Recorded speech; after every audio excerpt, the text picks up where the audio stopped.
have to say, I'm uncomfortable calling Steve. I want to call him Judge Robinson, but he wouldn't let me. I went to law school also, so once a judge, always a judge.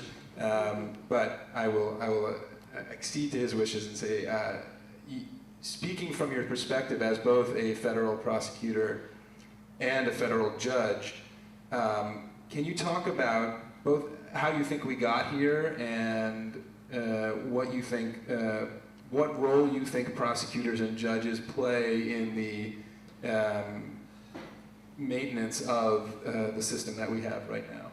Well, thank you, and I'm really happy to be here today. I insist you call me Steve because no one treats me like a judge anymore, so there's no reason to call me a judge. You know, in preparation for sitting on this panel here today, I went back and tried to look at least from a federal perspective, a little bit of how we got here, and Jeremy and the Academy, this is sort of a much more thoughtful job, but I looked at the sentencing guidelines as being sort of a seminal point for the federal system, at least, in terms of increased sentences, mandatory minimums, and from a federal perspective, keeping in mind, right, that the federal system incarcerates fewer people than New York State does, right? The entire federal system incarcerates fewer people than New York State does. So it's a blip in the system, but I thought it was instructive because one of the things I noticed, I sort of went back and looked at the arguments in the Senate for the creation of the Sentencing Commission, which led to the creation of the guidelines. And it was very interesting to look at that because first you had the conservatives who were very concerned about leniency in sentences. Sentences were too small, people ought to go to jail for a long time. And I said, aha, that's what was going on. It was a thoughtful process. But then you look further and you looked at Ted Kennedy and you looked at Joe Biden, and they wanted this to happen because they thought that this system was going to shorten sentences. They thought that this would sort of lessen the severity of the sentences. And then there was a third group who thought there was sort of too much serendipity in the system, right? That there were, a person could appear before Judge 1 and get 1 year, and before Judge 2 and get 5 years, and before Judge 3 and get 12 years, and say there's something fundamentally unfair. And so all of those people came together to create this, on the federal side, this system. And when you look at not only sort of what positions they were taking, but the way in which they talked about it, the concept that occurred to me was that it was the politics of anger. People were very concerned about crime and what they perceived to be the increase of crime, and they were angry about it. And that was driving a lot of this. And everyone was angry. As I said, there were sort of 2 or 3 different reasons why people were angry, but everyone was angry and created this system that from each sort of group's perspective was going to be fairer than the one that we were coming out of. And so at that time, at being an assistant U.S. attorney in New York and doing drug cases, we all looked at the mandatory minimums as making sense. And the reason we did that was not because we were thoughtful about it, and not because we had a political position about it, but because on some fundamental level in America, we trust our politicians and the laws, right? And so when people were saying this was the way to attack crime, we were saying crime is a bad thing. Growing up in Marcy housing projects in Bed-Stuy, right? Crime is a bad thing as a general matter. And so we never sort of had a thoughtful way of linking what happens when people go to jail. So I'll just talk about one other piece of statistics that I looked at that I knew at the time. I actually knew when I was a judge, and it was sort of the one thing that made sentencing for every judge, for virtually, I say certainly the federal system, for every judge, no judge likes sentencing. Because one of the things that we recognize is the ripple effect of what you're doing there. So I have this defendant before me. I actually believe he's guilty, because if I didn't, I wouldn't sentence him. And I actually believe that the amount of time that I'm going to sentence him to is correct, at least at the end of the time. I was a federal judge because we now made the sentencing guidelines advisory, so I didn't have to follow them. And so I looked at it and said, I think relative to other things that didn't really make sense, but I didn't understand they didn't make sense, relative to other things, I think this sentence is appropriate. And then I looked behind that defendant, and there would always be the wife, girlfriend, baby mama, and then there would be the child 1, 2, and 3.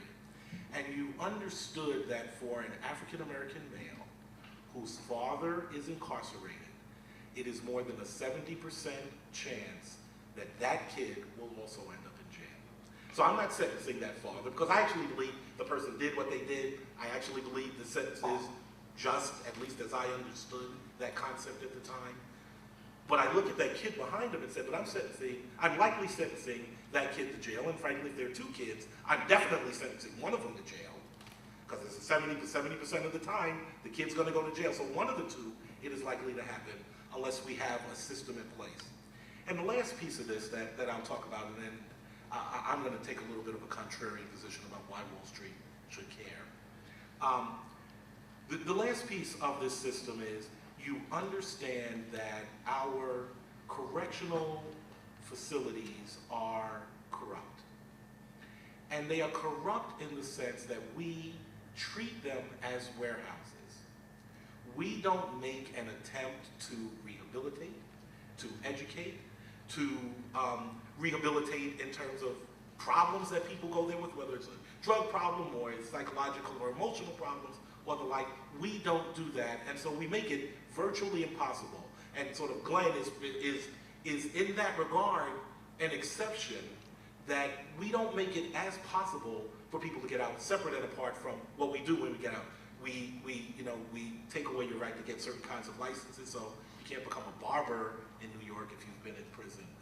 We make you indicate on the first form that you've been in prison, which, as you've indicated, sort of dramatically decreases the possibility of getting a job. And so one of the things that struck me is, right, I was a part of that system. I was an assistant U.S. attorney. I was a U.S. attorney in Connecticut, ran that office. I was a federal judge. And throughout all of that, I saw bits and pieces of the problem, but never sort of ever stepped back and said, is this process the right one? And I don't think people in the process do it as much as we would hope and think they do, even federal judges, who have the leisure, relative leisure, to be as thoughtful about these issues as anyone in the system.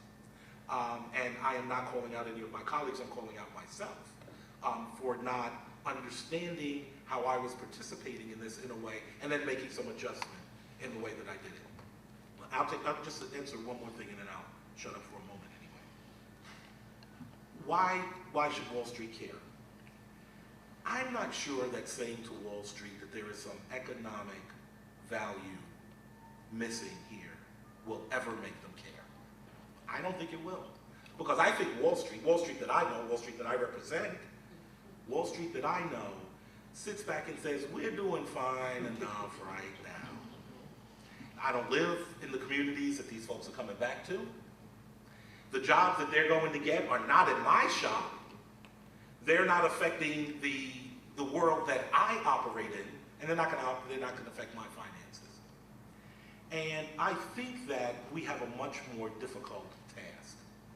I think that what we have to get to is a place where we are looking at this issue morally. Who are we as a people? And what is it we want to represent about ourselves, to ourselves, and to our children? And that I am not saying don't do those other things, and to the extent that you can capture somebody on an economic argument that I frankly don't see, capture them. I'm not, everybody needs to attack this in their own way.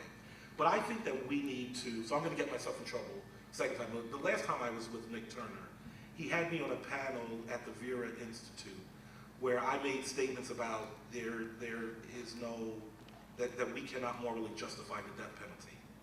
And making that statement that I thought was obvious ended up causing me a great deal of problems in my life afterwards when they wanted to confirm me as a judge.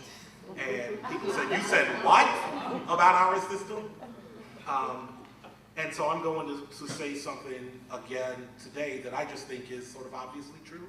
I didn't think it was controversial. I wasn't trying to be controversial, even though I do try to be controversial from time to time. I think that we all have to, whether you come from a religious base or not, we all have to look at who we are as a people and what we stand for as a country. And so when you look at our numbers in comparison to the rest of what we would call the industrialized world, the civilized world, the rest of the world, nobody does what we do. Nobody does it. And you know, as I always say, when you are the only one doing it, you're the one that's crazy. And so in this context, I think that's true. I think that we need to sort of figure out just who we are and talk about that, and talk about that openly. The notion that at least what we normally consider progressive politicians are not talking about this issue proudly and saying, let's talk about what this means, what we are. So the last thing, why people care. You know, we have this place called Rikers Island in New York. The amount of money it costs to operate that facility and keep someone there per year for each person, $176,000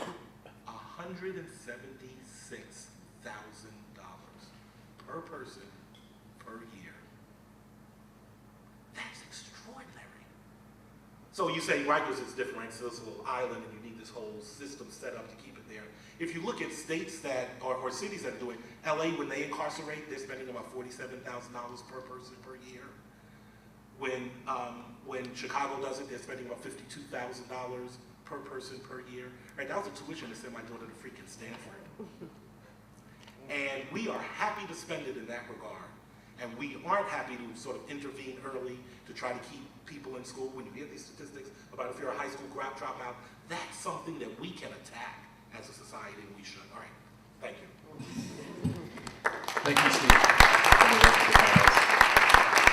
Steve, when you were just talking about the way the rest of the world looks at us, I was thinking of my Jewish grandmother who always used to say, when two people tell you you're drunk, go lie down.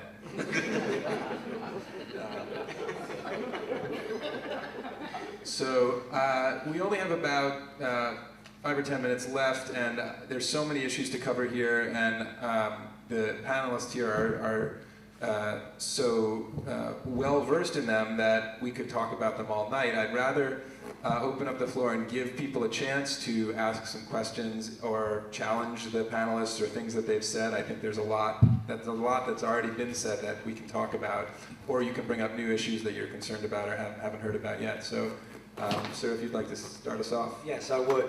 I'd like to ask Stephen. Oh, thank you. Yes. You mentioned the moral challenge that faces us, not the economic one. And the question I have for you is, back when you were a federal prosecutor, what would have had to have happened to make you see that? Well, I had a real, that's a very personal, I had a real evolution as a prosecutor about how you address a lot of things, and a lot of that was because of Jeremy Travis. For reasons I won't bore you with, Jeremy Travis came to my office in Connecticut, and we talked to him and Kennedy from the school here, and we said, you know, they said to me, because I was one of those people who said, I don't really care about research. I don't care about that stuff. I have a gut feeling. I grew up in the projects. I understand, like, crime and what happens and how do you, and I had an epiphany, a personal epiphany that I won't bore you all with, though it's fascinating to know. And what changed me was someone who could talk to me, Jeremy, and David Kennedy, who could talk to me about some of the things that are in this study. We were looking at sort of a slightly different issue, but that opened my eyes that there was some way to think about this that was fundamentally different.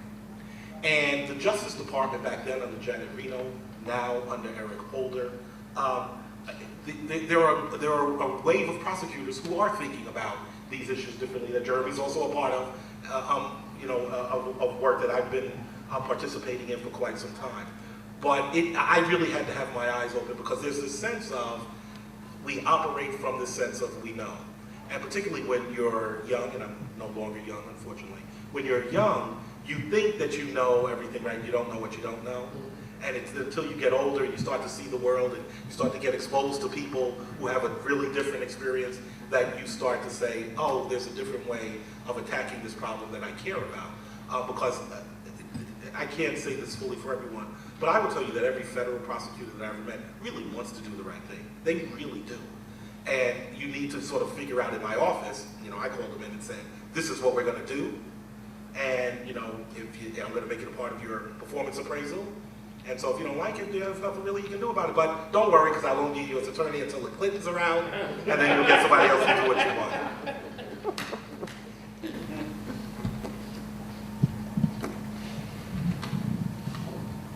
Hi, Roger Blissett.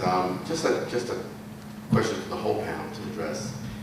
Given that it took 40 years for us to get here, and it's going to take some time for us to get out of this, and given the demographic shifts that everybody described, in light of the fact that the current political climate that is driven by fear, a restricted view of who is really an American and entitled to the largesse of the country and justice, and the growing, feeling that there are really two Americas, kind of this rural America that has similar and equal kind of rights to the urban centers. Are we trying to strategize about this war, focus on the right constituency? Should we be focused on maybe these younger folks, either the children of this population or the younger generation that are coming up, given that we have 40 years to try to dismantle this thing in terms of how we strategize around addressing this issue?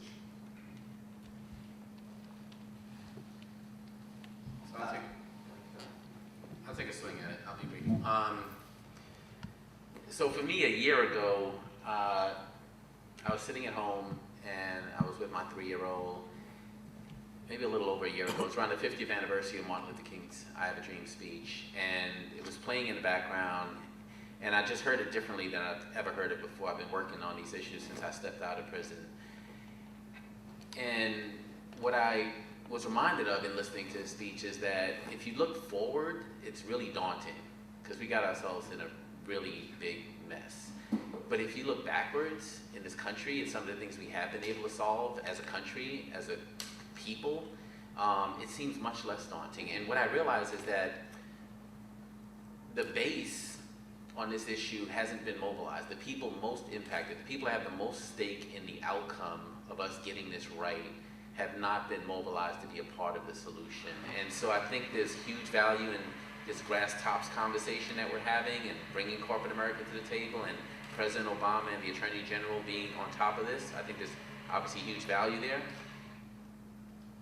But I think that the way you get to a moral argument for reform is you allow the voices of people most impacted to speak to Americans. The way you move people beyond the stigma and shame associated with having a criminal record and help Americans to better understand how these policies have impacted 60 million other Americans is to elevate those voices and to amplify those voices and give those voices influence. So I'm much more hopeful actually about us being able to solve this problem. Obviously in a decade and a half, part of the motto of my organization is half by 2030, the hashtag, because I do think that when you have a base of millions of Americans, if you do a good job of mobilizing those Americans and projecting their voices, you, I think, accelerate the process towards reform. Roger, think that again, as Jeremy said, it's about policy got us here, so change in policy will get us out of it, and that it actually is sort of a false binary to think, should we focus on the kids who are coming up rather than the folks who are in prison today, because addressing the policies that keep people out of prison will end up accruing to the benefit of young people who are coming up today. And I think that the point that I take from this is that it is about policy, so that it is about politics. And I really do think that there's a way forward. And you can look at sort of I want to draw a comparison, then also make a distinction. You could look at any other policy advocacy movement, whether it's around affordable housing or land conservation or climate or other environmental protection, and when those strategies are constructed, in the United States, you focus obviously in the places where policy is made. So if it's at the federal level and you think you can get anything done, then you pick your states on the basis of a series of factors. And you can do the exact same thing here in this context. If you care about racial disparity, you care about mass incarceration, then you pick states where there's a rising majority. You pick Colorado, you pick Texas, you pick New York, you pick Georgia. and where the politics are going to change, and then you have to invest heavily, and you have to invest in an advocacy ground game, and you have to have both grass tops and grassroots, and that's where there's the distinction. I was talking to a young woman who was advising one of the Facebook founders and who was thinking about getting into criminal justice work, and this Facebook founder has a pretty substantial net worth, and I was talking to her about it. She was saying, well, you know, we're open to taking on risky issues. And I said, well, the risk that you have to take on is not that this is a hard issue, it's that it's going to be hard for you to see results. The results you'll see will be incremental, and it's a 10, 15, 20-year thing, and you have to manage that tension and anxiety. It's not that this is a hard issue. It is a hard issue, but it's getting a little bit easier. And the distinction is that there's not a lot of money in this space. I worked in philanthropy for 7 years, and I worked on transportation reform, and other areas were much better funded. Now, New York has riches, as I think you see from the organizations represented up here, but to do the work that needs to be done is going to take resources well beyond what we have available to us now. You know, the other thing I would add is, you know, we didn't get in this space through one mistake. We had a real holistic mess up. So we need a real holistic cure. So I don't think we can focus our attention on one aspect of it. We really have to focus on the whole ball of wax. So what Nick spoke to and what Glenn spoke to, lifting up the voices of people who are impacted, making sure that people who are formerly incarcerated or just have a criminal conviction can get a job and have a life, and that we get rid of the stigma, and that we deal with the education issues and the poverty. The whole thing has to be addressed, and I know that may seem like it's just overwhelming, but the impact on the people who are suffering, they were overwhelmed by it, so we all must put our best efforts to lift up that foot that we've been putting on people's necks for so many years, but we do it in a holistic way.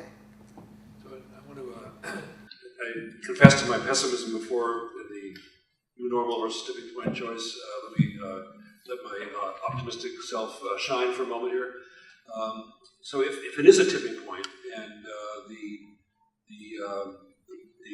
political consensus that seems to be very real, very durable at this point, left and right, Rand Paul being one example, but my new hero is Newt Gingrich. What have thought, right? Because he's out there basically saying and writing that the conservatives should claim credit for the movement to reduce incarceration. So the political moment is different. And one of the opportunities, I think, that could help move us in a different direction is really framed by Glenn Barton. I just want to underscore something that he said. It's his tagline. It's one of the reasons he's such an important leader in the field, in the nation right now. And it's half by 2030. And so there is this power to the idea of visualizing a different future. And I think right now, one way of interpreting where we are right now is that we realize, as Sophia said, we got ourselves in a really big mess. And it took us a long time to get here. We made a lot of mistakes. Steve's been wonderfully sort of introspective about, but all of us, but his sort of part as a U.S. attorney and assistant U.S. attorney, all of us have bought into a response to crime that is causing lots of damage. So we've come to that realization as a people, and try to look in the mirror and say, okay, now what? The healthy response is to imagine a very different future. And Glenn's tagline, half by 2030, really says, okay, what does that look like? And my version of that is this speech I've given a couple of times called the Brave Governor speech. And it's to imagine what would a brave governor say, or what would a society say, or what would the Bureau of Justice say, or what would a group of people, a group of Wall Street lawyers and bankers say, that would paint a picture as to what it would take. 2030 feels like a long ways out, but it's less than the time it took us to get here, right? It's less than that 40 years. And it's not hard. Really, it's not hard to do half by 2030. You just do the math. And it takes a little bit of snipping here, a little bit of cutting there, a little bit of more discretion here, a little bit of changing some sentencing statutes here. It's not hard to do the what I would call the hydraulics that will get us to a very different level of incarceration. And half is nothing. Half is only half of where we need to be. But it's not hard to get there. So I think that once we realize it's not hard, and then you put together a couple of different ways to get from here to there, half by 2030 is not difficult. And you put that idea in front of some legislators, and then you do what Nick was talking about, which is the organizing around that. And you say to the legislators, okay, that you are option A, B, and C to get you half by 2030. Which one do you like? It's a different conversation. It's like when we said, no disrespect to legislators, when we said to our kids, you've got to go to bed. It's either by 9 or 9:15. Which one do you want? You just lay it out in a different way. I'm off script. How do you want to do it? You got option A, B, and C. Which one do you want to do, state legislature?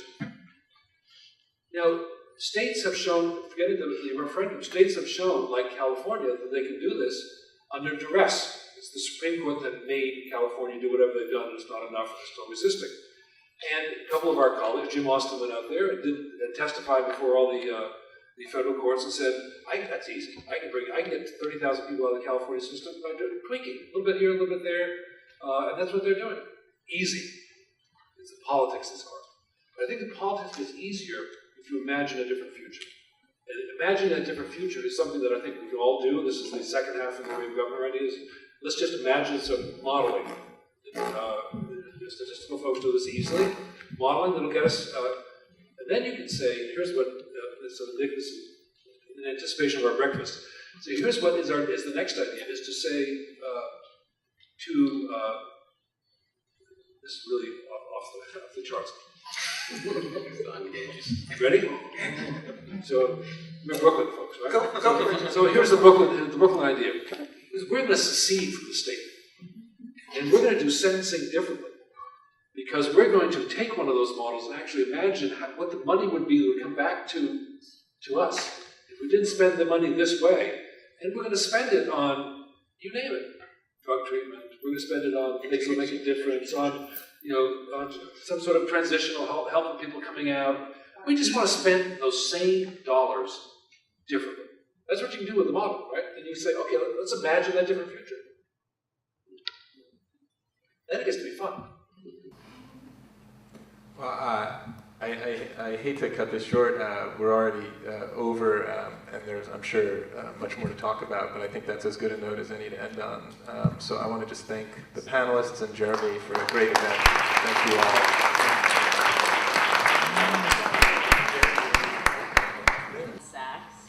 So I just wanted to say one thing, to thank a few people, John Jay, of course, Jeremy and Ann, Vera Institute, Karen, and Nick, and the panel, of course, and Gwen Simmons, who has done so much work on behalf of the pipeline crisis. The only reason I'm here is she doesn't like to speak in front of people, so, but she really has done all of the heavy lifting. I just wanted to say one thing about the pipeline crisis and the work that we've done over the years, and as we think about who we want to be and how we want to think about these issues. We had another event earlier in the year about education, and what I think is most incredible about Pipeline and working with Bill and Roger and others is and Bob, I should say, he's sitting right behind Bill, is making these issues accessible to people who don't otherwise think about these issues. And that is really what we're trying to do. So when we entitled it, Why Should Wall Street Care? It's really a call to get people to have what the judge or Steve suggested, which is to have that aha moment. And my aha moment after sort of buying into all of this is when we were sitting with Jeremy, and Jeremy sort of in passing mentioned that there is no education in the criminal justice system now. And I just had no idea. I assumed that everybody was getting their GED and then going on to college, which I'm in favor of, but first I learned that they weren't having it, and second I learned that people were horrified that that could possibly be. And what we're trying to do, and would love working with others in the room who are not working with us now, is to really try to make these issues accessible to people who otherwise don't have time to think about it, but are very interested in them. And so that would be me as a person. but really just who aren't living it and breathing it every day, but really want to figure out access points into these really important issues, whether it's education, criminal justice, and other things we've been thinking about. So hopefully we have whetted your appetite on what we're trying to do. Thank you again for the panel, and thank everybody for coming.